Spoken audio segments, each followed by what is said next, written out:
கொண்டு செயல்படுத்தக்கூடிய இந்த கட்சிக்கு மிக அற்புதமாக பல்வேறு தலைவர்கள் இந்த மாநிலத்தை வழிநடத்தியிருக்கிறார்கள்.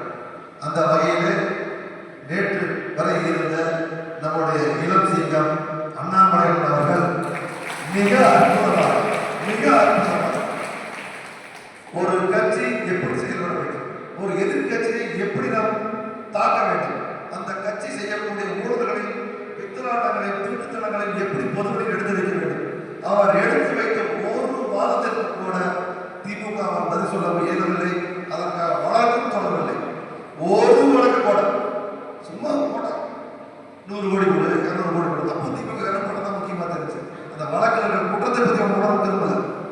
உடனே ஆர்எஸ் பாரதி கேஸ் போடுவார். அண்ணாமலை அவர்கள் கேவலமாக பேசிவிட்டார், இதற்கு 100 கோடி கொடுக்கணும். ஏன்னா நீங்க எடுத்த பிச்சை கொஞ்சம் லட்சம் தாத்தம் போட்ட காலத்துல எடுத்த பிச்சைகளை எடுத்து தமிழ்நாட்டு மக்களை சுரண்டி நமக்கு வர வேண்டிய நல்ல திட்டங்களுக்கு பணங்களை எல்லாம் சுரண்டி தின்று கொடுத்து திமிங்கலமாக மாறியிருக்கும் கூட தன் தவறை சுட்டிக்காட்டிய தலைவனுடைய கருத்துக்களை புரிந்து கொள்ளாமல் நீதிமன்றம் சென்று அதற்கு 100 கோடி வேண்டும் என்று அங்கே பிச்சை எடுக்கும். இப்படிப்பட்ட ஒரு மோசமான சூழ்நிலை இந்த தமிழ்நாட்டில் மேம்படுத்தப்படுகிறது.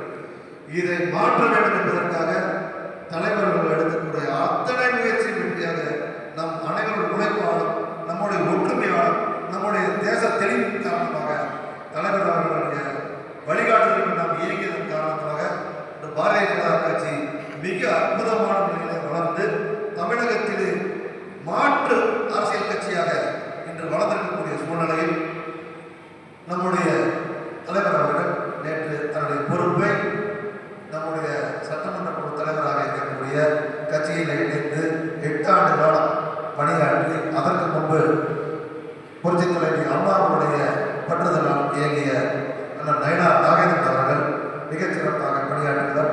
தமிழகம் ஒரே சாதாரண சட்டமன்ற உறுப்பினர் அமைச்சராக இருந்திருக்கிறார். தமிழகம் முழுவதும் இருக்கக்கூடிய அம்மா பேரவையை உருவாக்கியவர் திரு நயினார் நாகேந்திரன் அவர்கள். ஒரு அமைப்பை எப்படி செயல்படுத்த வேண்டும், எப்படியெல்லாம் கட்சி உறுப்பினர்களை கட்சி தொண்டர்களை எப்படி அரவணைக்க வேண்டும் என்பதில் கைதேர்ந்த வல்லவர், மிக அற்புதமான மனிதர்.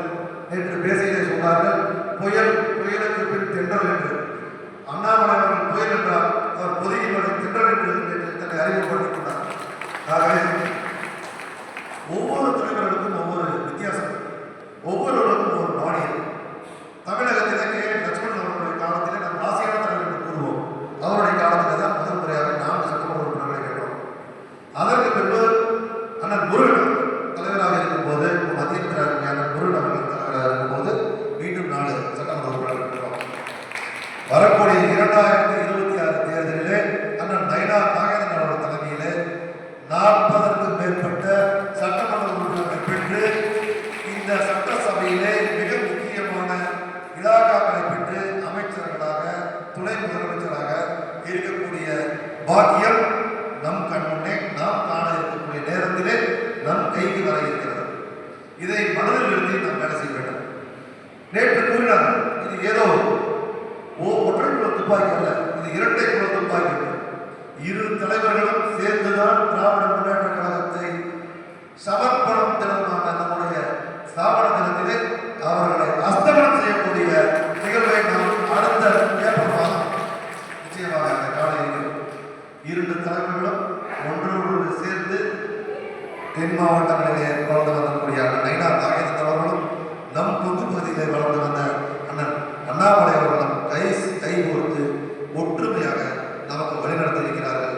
ஆகவே நமக்குள் எந்த குழப்பமும் எதுவும் தேவையில்லை. நாம் வழக்கமாக சொல்வார், என் கடன் பணி செய்து கிடப்பதை, நாம் பணியை மட்டும் மேற்கொண்டால் போதும். கட்சியை எவ்வாறு வழிநடத்த வேண்டும், கட்சியை எவ்வாறு கொண்டு செல்ல வேண்டும் என்பது தேசிய தலைமைக்கு தெரியும்.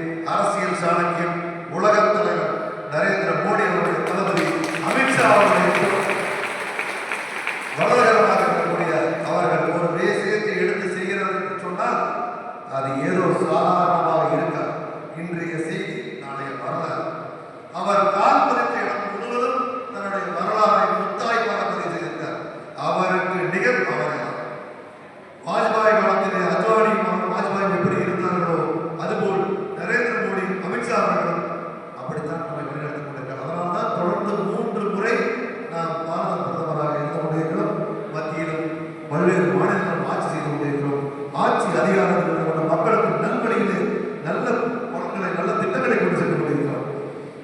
தமிழகத்திலே இந்த திராவிட முன்னேற்ற கழகத்தினுடைய கைக்குலிகளாக இருக்கக்கூடிய கிளை பிரான்சஸ் அந்த மணிகண்டன் சொன்னாங்க. அந்த கூட்டணி இல்லை, பிரான்சஸ். இந்த திமுக கூட்டணியில் ஒவ்வொரு பிரான்ச், ஒவ்வொரு சின்ன பிரான்ச், கஞ்சா வைக்கிற ஒரு பிரான்ச், சாராய வைக்கிற ஒரு பிரான்ச், மற்ற புரோக்கராக இருக்கிற ஒரு பிரான்ச், தப்பா சொல்லக்கூடாது, அந்த பிரான்ச். இந்த பொன்மொழி பேசிக்கலாம், அயோக்கிய பையன். நம்முடைய வரலாறு, நம்முடைய தொன்மைகளை அறியாத ஒரு சிறுவன் அமைச்சராக இருந்து கொண்டு, கட்சியினுடைய பொதுச் செயலாளராக இருந்து கொண்டு, மிக கேவலமான புத்தி படைத்த ஒருவன் ஒரு மேடையிலே யாரையோ குசிப்படுத்த வேண்டும் என்பதற்காக சைனவத்தை வைணவத்தை பற்றி பேசுகிறானே, மானக்கட்ட மடை. அவனுக்கு என்ன அறிவு இருக்கு? இவனெல்லாம் அமைச்சர், இவனையெல்லாம் தொலைக்க வேண்டும் என்று சொன்னால் நம்ம இந்த கூட்டணிக்கு செல்ல வேண்டிய சூழல் தள்ளப்பட்டிருக்கிறோம். அதற்காகத்தான் அமித்ஷா அவர்கள் இந்த கூட்டணி ஏற்படுத்தியிருக்கிறார். ஓராண்டு இருக்கும்போது தமிழகம் வருகிறது, அனைத்து இந்திய அண்ணா திராவிட முன்னேற்ற கழகத்தை நம்மோடு கூட்டணிக்கு இணைத்திருக்கிறது என்று சொன்னால் தலைவருடைய சாதனையான புத்தி அது. நீங்கள் தவறாக யாரும் நினைக்க வேண்டாம். இது தேவையா? அதிமுக செல்ல வேண்டுமா? அவர்கள் நம்ம கேவலமாக பேசிவிட்டார்கள், ஏளனமாக பேசிவிட்டார்கள், அவரோடு எப்படி செல்ல முடியும்? என்னால் ஏற்றுக்கொள்ள முடியாது என்று நீங்கள் சிந்திக்க கூடாது.